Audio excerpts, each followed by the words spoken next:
Illusion, Michael. Trick is something a whore does for money. Or candy. In that moment on the walls of King's Landing when she's looking at that symbol of everything that was taken from her, when she makes the decision to make this personal. In an act of defiance, dramatically hurled the letter into the sea. This proved a more difficult dramatic gesture than he'd anticipated.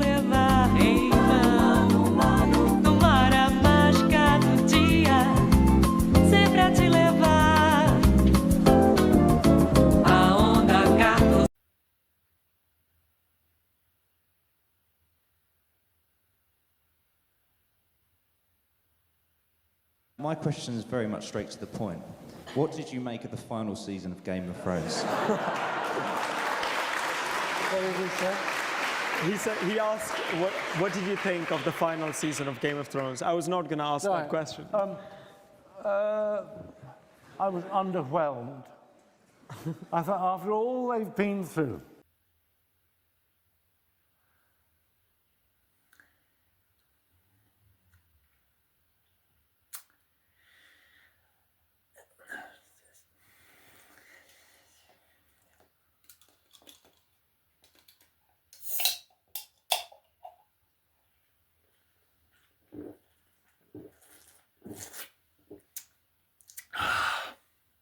Did you know that Conleth Hill, the brilliant actor behind Game of Thrones' Master of Whispers Varys, was deeply frustrated when he discovered his character's fate?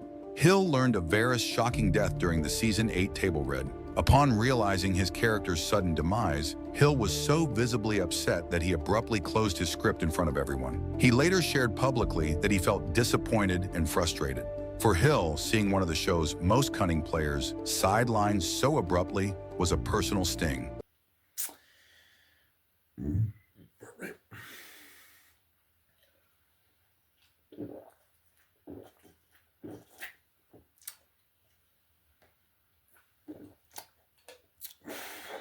Over the past decade, we saw many franchises go from beloved juggernauts of popularity to the poster children for bad conclusions. For every Breaking Bad, Gravity Falls, and Endgame, there's a Game of Thrones, Voltron, and Rise of Skywalker.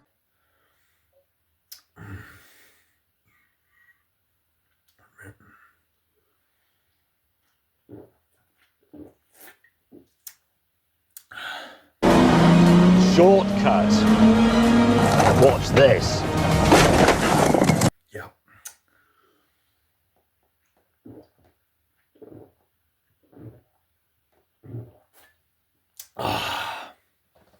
Okay. Okay.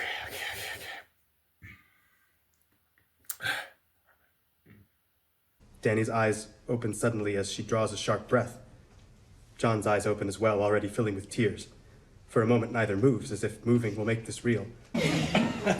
Kneeling down to the floor beside her. He looks down at what he's done, terrible and necessary. End of Game of Thrones. No.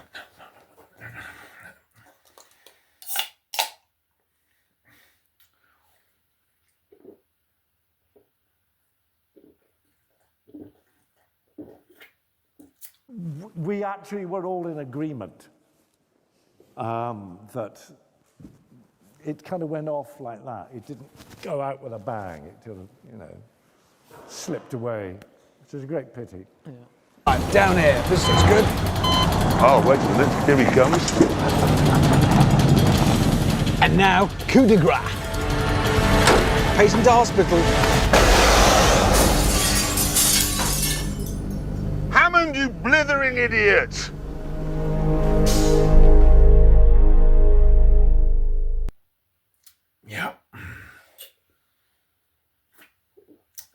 Yeah. Keep it up. Yeah.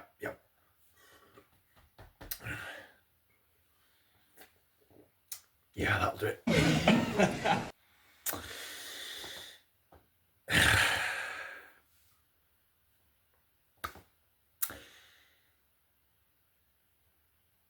Game of Thrones, Season 8.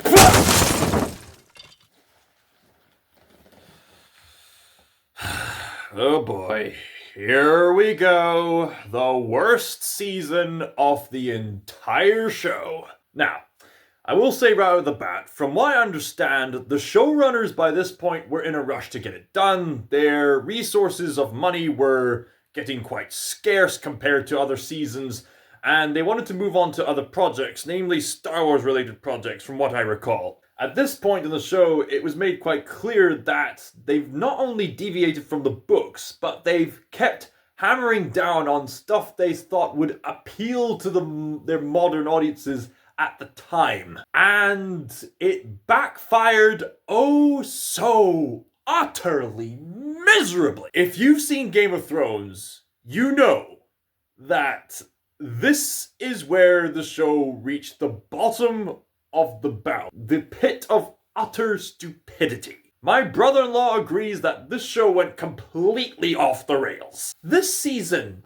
somehow finds a way to manifest all the worst parts of the previous 7 seasons and just manifests it into one of the biggest anti-climaxes of entertainment history. This is up there with like Rise of Skywalker and Voltron Legendary Defender in regards to anti-climactic endings. Oh yeah. Oh, the alcohol's kicking in. Oh, sweet release. So forgive me if this video pretty much divulges into just one big epic rant. Because honestly, this season is just so bafflingly bad. Like, I get that the showrunners were in a rush, and what happens here on a very conceptual basis does work for the narrative, but for crying out loud, could these showrunners at least have the integrity to have their depicted characters make decisions that actually make sense? And do these showrunners have any sense of thematic relevancy? And given the fact that George R.R. Martin has yet to complete the Song of Ice and Fire, for the time being, this is the ending that the fans are stuck with, unless George R.R. Martin says otherwise. From what I understand, George R.R. Martin told the showrunners who lived and who died in case he passed on before the show was completed. But was there something else? Was this meant to be George's initial concept? And now that the concept is out, George R. Martin is suddenly going, oh dear, I need to change course with this. Or maybe he did give him a template and then the showrunners deviated from this. Like, how much... Was this genuinely George R. R. Martin's idea? Or is this the showrunners severely misinterpreting what George R. R. Martin intended? Because either way, it seems that George R. R. Martin and the showrunners are at fault for presenting us just one of the biggest disappointments in entertainment history. Now, to be fair, the season isn't entirely terrible compared to, say, The Rings of Power and The Acolyte. I'd say the first 2 episodes out of this 6-episode series are the most dignified in what is otherwise an abysmal series. The production value is still at mostly peak quality, and the music is still engaging, especially this one immense song that one character sings to really set the mood. High in the halls of the kings who are gone, Jenny would dance with her ghosts, the ones she had lost and the ones she had found, and the ones who had loved her the most.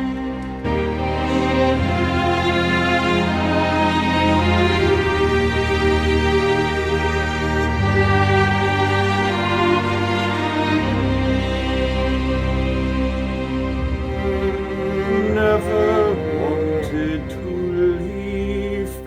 That's just up there with Edge of Night in Peter Jackson's Return of the King. Epic stuff. Not to mention, we get a few sincerely sweet character moments, like Brienne of Tarth finally being knighted. Yeah, I know that by this point, the show was pushing the double standards of feminist girl bosses into the narrative and setting that doesn't suit that kind of thing at all. You know, still, you gotta count your blessings where they count, right? Oh, and in case it wasn't obvious enough, major spoiler alerts. Because, well, this is the end of it all. You don't say! And boy oh boy, where do I even get started with this atrocious finale? Well, like I said, there are some genuinely sincere, sweet moments in there, but, oh boy, the quality of the show pretty much really died. I mean, if it wasn't dead already, it really died by the time the second episode of the series was over. It was the third episode, The Long Night, where the series really jumped the shark, as it were. Now, that title, The Long Night, is quite an interesting thematic choice, because my friends have explained to me that the long night is meant to be symbolic of winter. Like, all of winter. I mean, when I saw the episode, I initially interpreted the long night to mean, oh, this battle just grueled on all night until the day came along. And by the time the day came, the battle was over and people somehow survived. And that's how I interpret it. But my friends told me, no, the long night is meant to be symbolic of winter, which lasts all season, which is meant, so they pick up on this implication that this battle is meant to last all of winter. And it happened, and it climaxes at one night. And the finishing blow is by the least thematically relevant character in regards to the Night King. Crying out loud. And when you're watching The Long Night at first, I mean, obviously, the way the Night King dies is stupid enough as it is. You might not realize how stupid this episode is at first, because from this point onwards, the showrunners are fixating more on visual spectacle rather than common sense.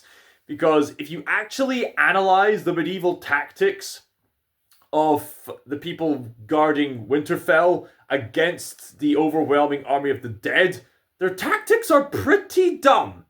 Okay, you got the swords on fire, they're charging into the dark. I mean, in the moment you think, oh, the light's being snuffed out. Ooh, it's growing the threat. But when you analyze it logically, you think, why would they just sacrifice their initial offense just that quickly? Say goodbye to most of your army, dumb people. And they never make use of certain medieval tactics, and it kind of gets so stupid. Not to mention, The Long Night has this filmmaking thing that happens where, and I understand that filming at night is pretty tricky. Believe me, I've been there. I understand. On the one hand, too much lighting can make it so that it doesn't look like nighttime at all, but then again, too much darkness means you can't see people at all. But in this case, they opted for the too dark option, and so most of the time you can barely make out who's surviving and who's fighting who. It's pretty tricky to discern. And there's this one particularly odd part where for as an established setting where the army of the dead are just barging in mercilessly, there's this one particular odd bit where Arya Stark is sneaking around trying not to get caught by a particular undead. It's particularly slow paced, and I just think, hang on. Me and Brooks watching this were thinking, hang on, wait a minute. Aren't the undead just ruthlessly barging in? This scene by itself with Arya carefully sneaking around trying not to get caught works in and of itself, but in the broader context, it's nonsensical. The undead are just barging in relentlessly. Why are they slowing down to let this unexplained stealth sequence happen? Like, when did they transition from playing Left 4 Dead to Metal Gear Solid? Kudos to Metal Gear Solid. But if that wasn't enough, I mean, Theon Greyjoy does die a hero's death, which he very much needed after he got sexually abused by... After he got sexually abused, to be precise, in the fact that his manhood was cut off by Ramsay Bolton. Yes, Ramsay Bolton. Theon Greyjoy does have a hero's death, which is much needed on his part, especially after his manhood was viciously cut off by Ramsay Bolton. But we get this epic moment between Bran Stark and the Night King staring each other off, and apparently the Night King has to kill off Bran Stark for some reason I can't quite remember, due to the fact that Bran Stark has the prophetic powers. And then somehow Arya Stark jumps in from some inexplicable high position. Would it be a window or something like that? Or tree branch? It's unclear, but she's applying her assassin training to try to kill off the Night King. She jumps. Night King grabs her. She drops the knife. Well, the knife is dropped, but she grabs it just in time to stab the Night King because it's dragon glass.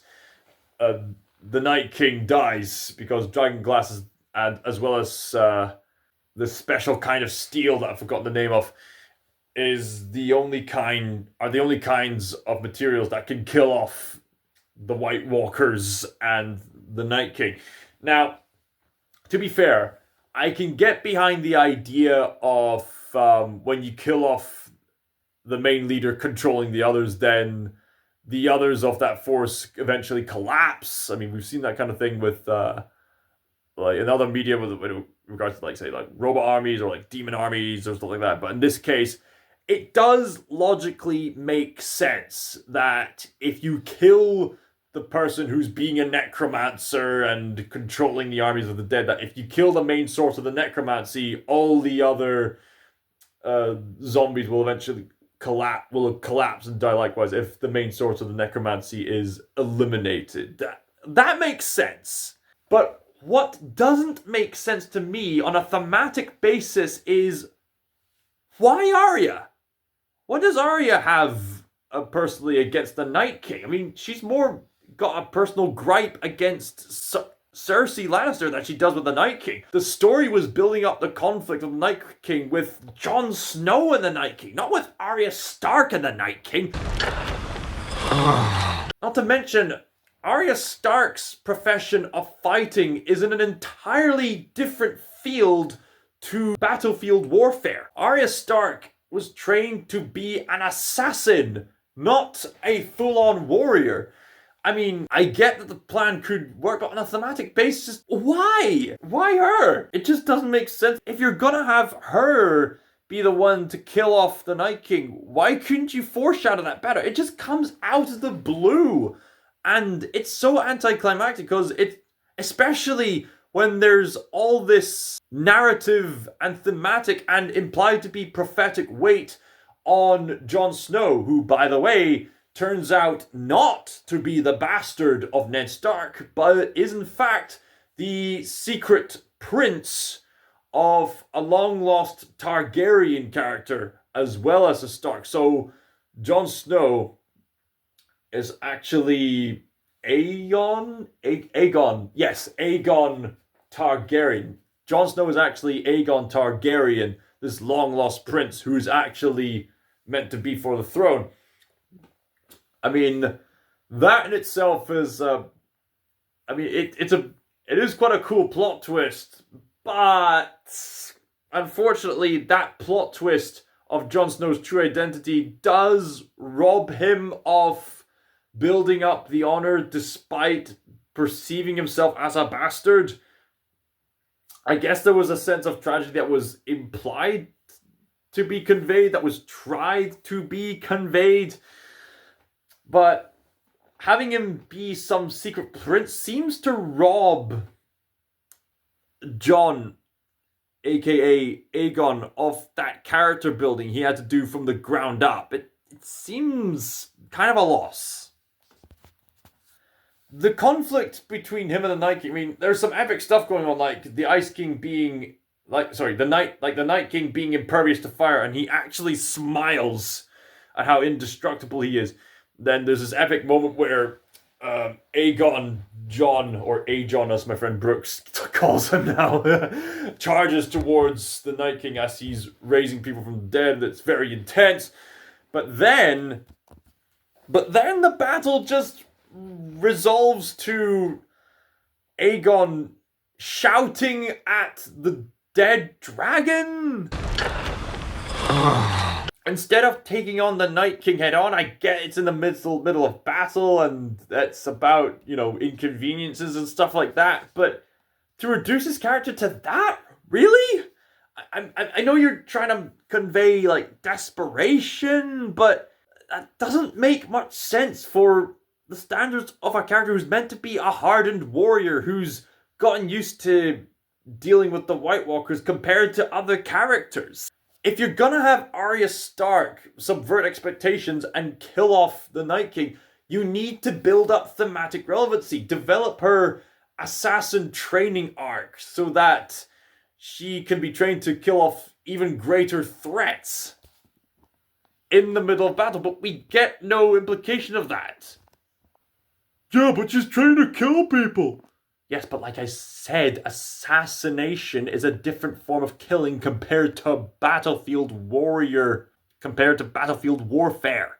Not to mention, other character arcs end up getting completely rushed. And sure, you have some character highlights that work on a narrative basis, like Brienne being knighted, then getting together with Jaime, as well as that one ginger guy revealing that he got his strength from giant's milk, which is very questionable, but makes sense, which is very questionable and does make sense for his character.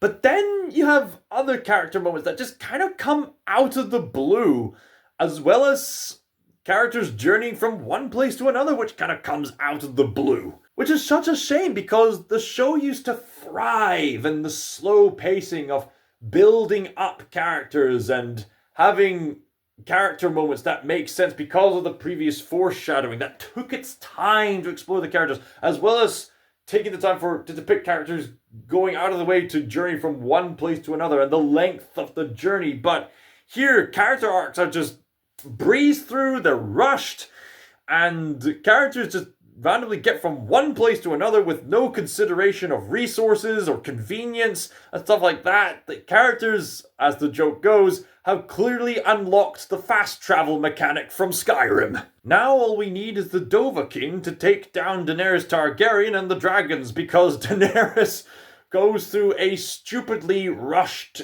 descent into madness arc.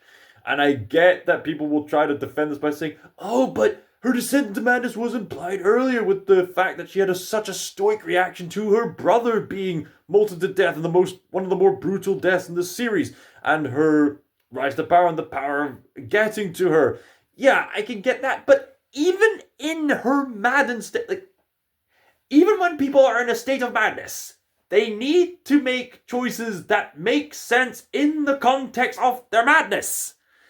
I say this because there's this one part, everyone knows what I'm talking, all the people who've seen the show know what I'm talking about.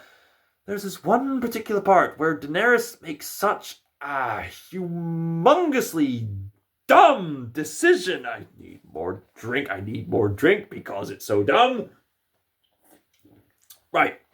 So, from here on out, since the White Walkers are so anticlimactically killed off in such a thematically irrelevant way, now all that's left is to deal with the powers that be at King's Landing, and that Cersei Lannister has gained the power a la Walter White stuff. Look at me, Hector, and stuff like that. Cersei is aware of the threat of the White Walkers, but she deliberately denies the Starks and Daenerys her army in an attempt to kill them off, and so there's distrust between Cersei Lannister and pretty much all the other major players at this point, and so they want to take her down. So there's this one final battle, but okay, firstly, there's this really silly part where Cersei is flying with her two remaining dragons, and then just out of the blue, wait, hang on, wait a minute, her dragon's dead? Wait, what? What? I remember just watching this in that first, and I just thought, wait, where did the spears come from? It just came right out of the blue. There was no indication of a battle happening. Nope, just pew, pew, pew, and then suddenly, what I think is called the Iron Fleet from the Lannisters, the Greyjoy Iron Fleet is just there. And someone's pointed out, how did the Iron Fleet get there without the heroes noticing? How? One moment they're not there, but then the next moment they're there. They have unlocked fast travel from Skyrim. That's the only explanation, which is very counterintuitive to the world building where characters take their time to go through journeys. And not to mention, how did Daenerys not see this coming? How could she not see the Iron Fleet? How did the Iron Fleet just come right out of the blue? And she later manages to fight off the threat anyway, but if they were able to kill off one dragon with ease, why couldn't they kill off the last dragon with that kind of ease? It's just whatever's convenient for the plot. And I'm sorry, the spears have enough power to wreck ships like cannonballs do? Okay, I understand that when you launch a large object at a ship, it's going to wreck it severely. But is that really how it works? Feel free to correct me if I'm wrong on this, but it seems like these spears are more like they probably do work like that, but I think the show kind of overemphasized their sheer power. I mean, to be fair, it probably is the case that spears do kind of function like cannonballs, but I think the show kind of exaggerates it a wee bit just for dramatic effect. And that's a key thing to note. Everything here is exaggerated for dramatic effect. Oh, look at the aesthetics, look at the battles, look at everything that happens. But it lacks substance because the writing is so poor. But the next episode, the semi-final episode, is particularly dumb.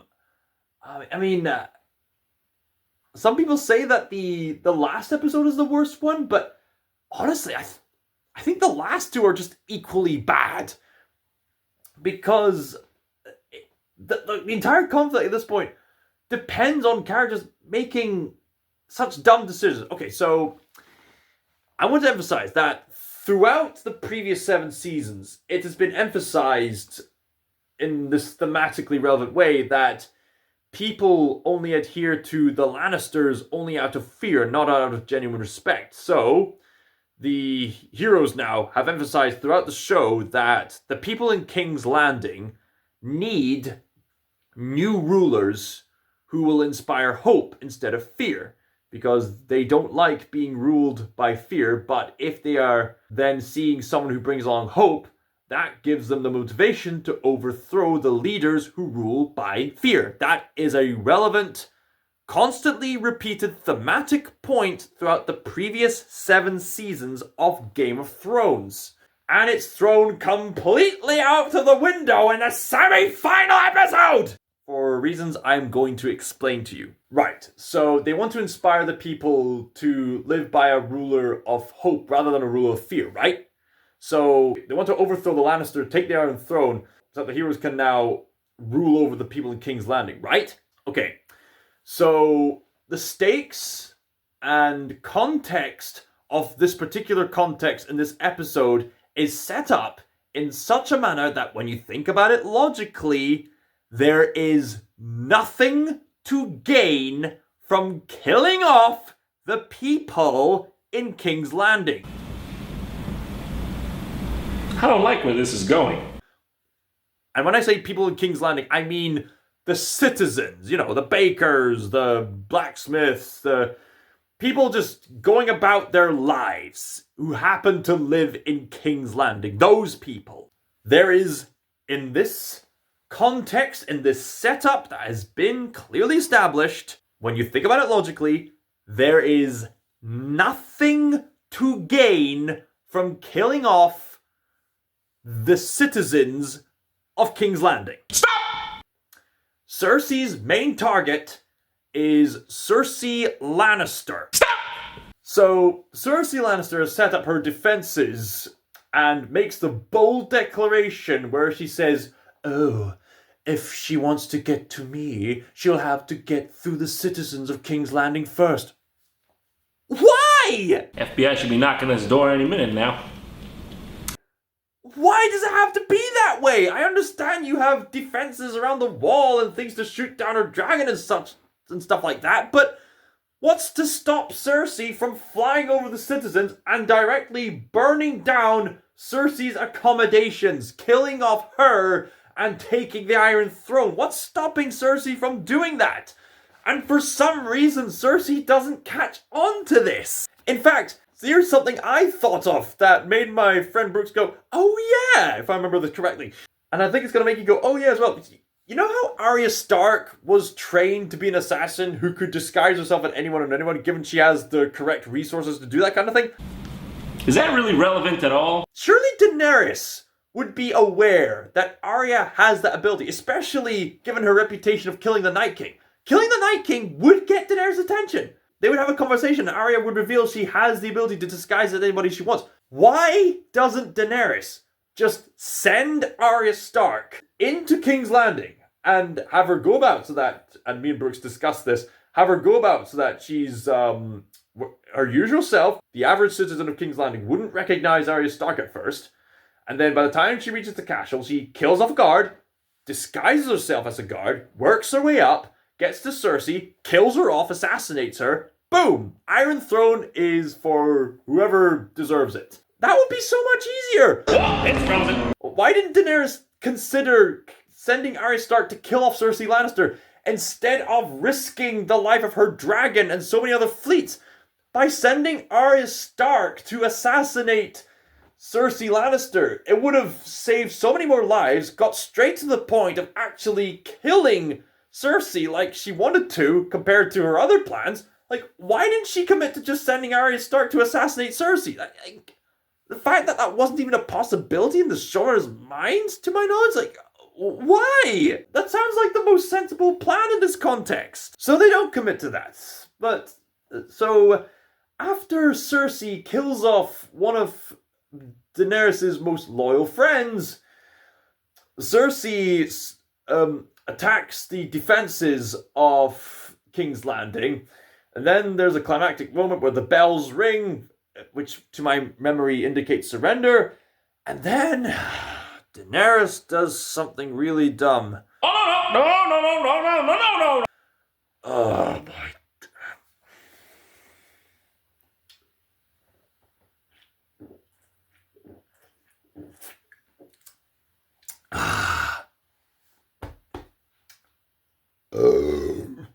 Pardon me. Everyone observes. Please, lady, you don't understand. That Daenerys. You don't know what you're doing here. Commands her dragon to burn down all the citizens.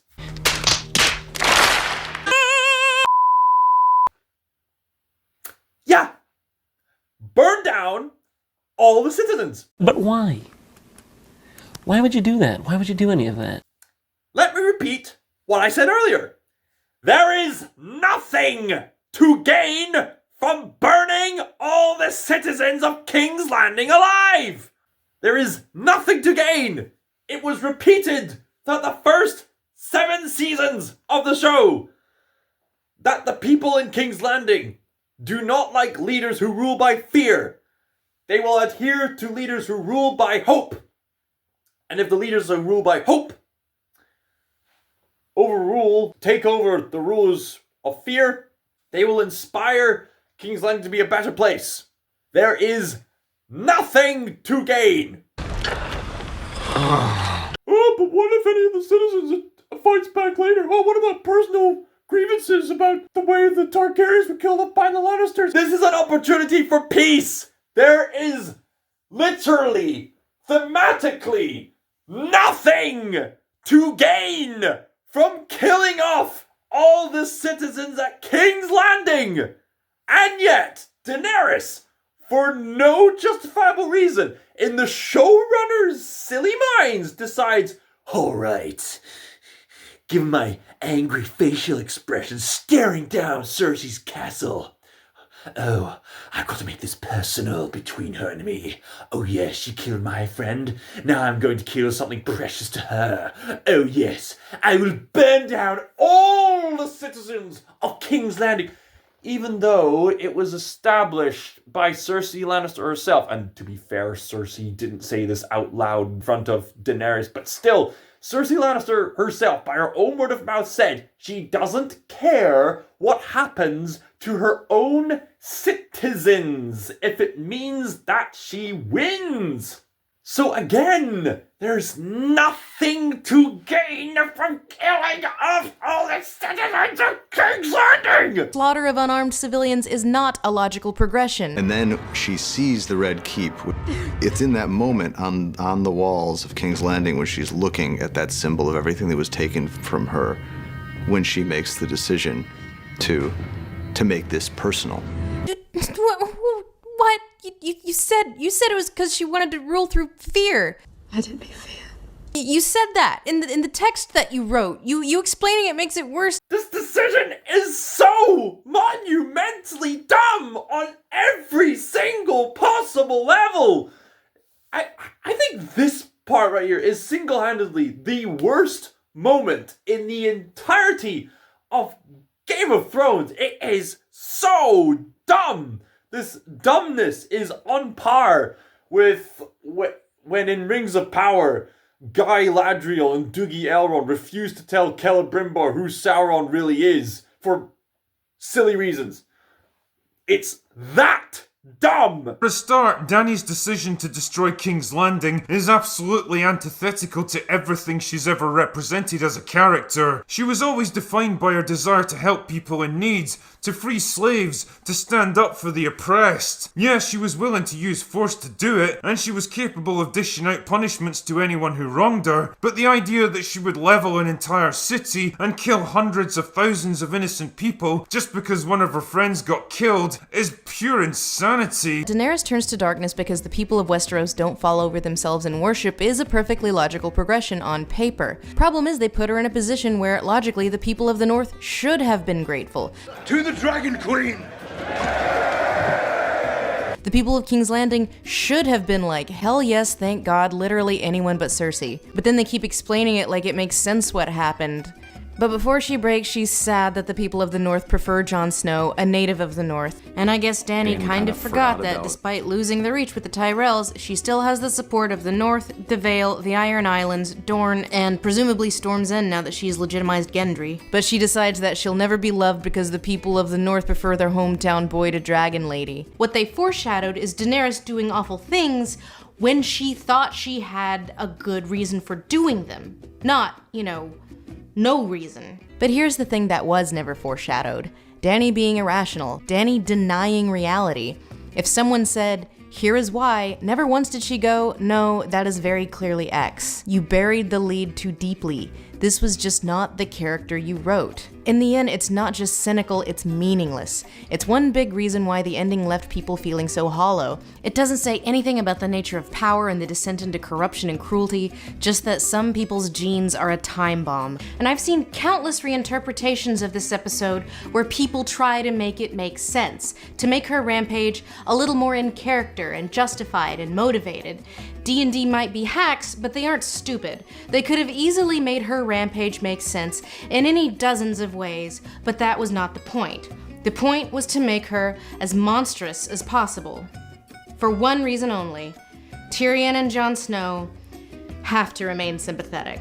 These people died for no reason whatsoever!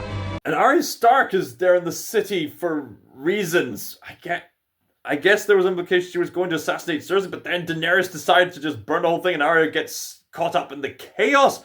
Again, why didn't Daenerys think of the cleaner method of killing of Cersei with Arya? I'm sorry, I need the alcohol to get through this utter stupidity. It's so anticlimactic, so anti-common sense! And not to mention, there's a few other character arcs that are just all for nothing in this and the next episode. We get the Hound trying to protect Arya And characters just walk on by the Hound, even though the Hound could have killed off Cersei there then, just so he can have this supposedly epic fight with the revived Mountain, even though the Mountain's already dead. It's just not consistent characterization. Dead. And then Jaime Lannister finds a way into Cersei Lannister, and even though Jaime Lannister has done so much to redeem himself from his obsession with his incest with Cersei, even though he's come so far, he comes back and says, I'm here. Like I said before, it's just the two of us. Just that character arc, just all for nothing, and then dead. Just so many character arcs, like Tyrion's cutting, all for nothing. Dead. Arya's training, all for nothing. Dead. Daenerys' right of just all for nothing. Dead. All for nothing. Dead. All for nothing. Dead. All for nothing. Dead. To the point where by the next episode, it's just so utterly miserable, and not only for the reasons the showrunners wanted us to feel, it's also for just idiotic story elements. Now, I understand that my friend Tyler will point out to me, and has pointed out to me, that Ramsay Bolton has pointed out before, if you think you were expecting a happy ending in all this, you really haven't been paying attention. Not a big surprise. Look, I wouldn't mind a tragic ending as long as it was done right, but it's not done right. It's done in a way that is so counterintuitive to who these characters were in previous seasons. The kind of decisions that characters would have made here, they would never have made in previous decisions. Like Tyrion and so many other characters, they make dumb decisions. They would not have made these decisions. Oh, but Daenerys is going through her madness arc, and characters change over time. But it's still not consistent in regards to what they would choose to do in this context, in these situations.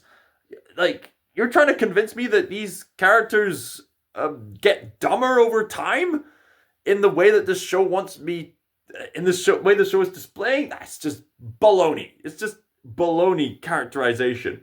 Like, someone pointed out that Tyrion could have had so many other ways of addressing Daenerys Targaryen, but instead he just goes right up to her, just disses her right in front of everybody in public, and then gets imprisoned for it. Idiot! You know you have to be concerned when even the actor who portrays Tyrion has to point this out to you. And there's this one particular moment that Brooks Gallinghouse will passionately rant about. And it's the part where Jon Snow, having seen all this desolation, all the ashes from the citizens, and the conveniently reoccurring armies, Tyrion goes up front to Jon Snow and says, paraphrasing, what Daenerys Targaryen did was wrong. You agree, right? And then Jon/Aegon says, I don't know.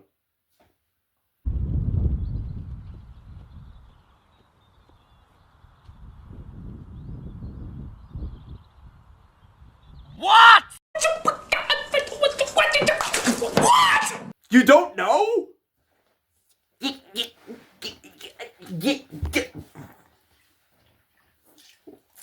You don't know? What do you mean you don't know? You don't know if Daenerys did the wrong thing? Daenerys killed off the citizens of King's Landing for no relevant reason! No sensible reason! There is no sensible reason for Daenerys to burn down these citizens. These citizens burned! I know that the citizens aren't entirely blameless, but I mean, who's to say that all of them deserve death? Who's to say? Maybe there were hidden sympathizers within your ranks. Who are you to say? I guess we're never gonna find out, because you burned them all for no reason, other than your own stupidity. And Jon Snow looks at that explicitly immoral choice, as well as Daenerys Targaryen, with the kind of imagery that's explicitly comparing her to Adolf Hitler, and Jon/Aegon has the audacity to say, I don't know? What do you mean you don't know? You don't know if this explicitly immoral act was wrong? You really do know nothing, Jon Snow! You really do know nothing! Jon's character becomes an absolutely pathetic parody of himself, consistently refusing to do what's required of him and take the most sensible, pragmatic course of action for no other reason than because the script needs the rest of the plot to happen. And not to mention, just the way that Jon/Aegon confronts Daenerys, it's meant to come across as this tragic final blow to her. No, not that kind of blow. But the way it's resolved, it's still so dumb because, oh my days, the two of them bang together, obviously not knowing that they were related yet. But why does Daenerys have an obsession with Jon/Aegon to the point of running up to greet him with no suspicion that Jon/Aegon would like stab her at the front? Like, did that not even remotely come across to her mind? The whole thing just comes across as dead. These deaths, these character arcs, they're just so anticlimactic. Dead. And so then the dragon comes along, understandably upset, and then burns down the Iron Throne, and then carries off Daenerys Targaryen, because, you know, burning her wouldn't work because she's fireproof. So, yeah, as Drinker said, it's only inevitable that the animals will get to her. Now, with the symbol of the dragon burning down the Iron Throne, conceptually, that works, because the Iron Throne has had a thematic relevancy that was kind of similar to the One Ring from Tolkien's Legendarium.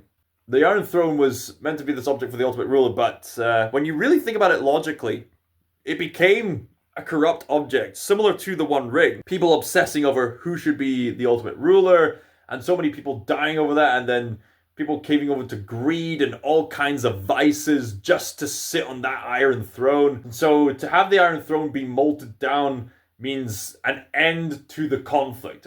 On a conceptual basis, that does work in a very powerful way. The problem, of course, is that the context in which it happens around is intrinsically dumb!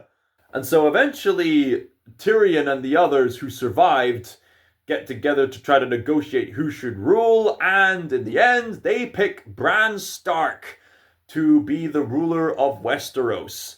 Now, I can understand that they would elect Bran Stark on the basis that he has prophetic powers, so he is in a default basis to make wise decisions. That I can understand, but at the same time, others have pointed out to me that Bran Stark is not in the most convenient position to be a king. I mean, you have to take into consideration that the way his specific powers work is that he's not aware of what's going on at present when he's having these prophetic visions. So that leaves him very vulnerable. Not to mention these prophetic visions can happen for long periods of time, as indicated in season 6, to the point where people had to drag him out. So, and my friend Tyler had to point out to me that people have had to help wipe his buttocks.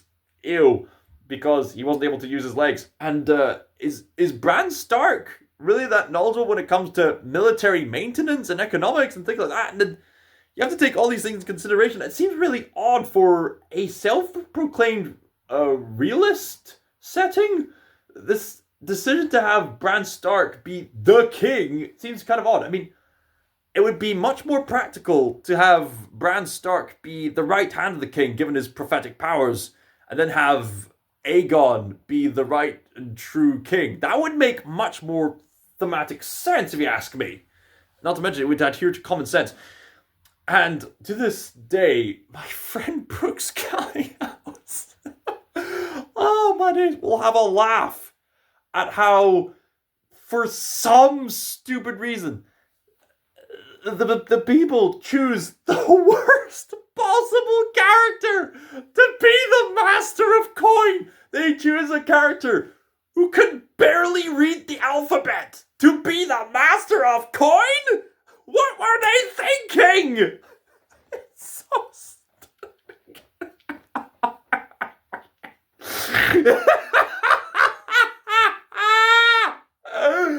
Oh, man.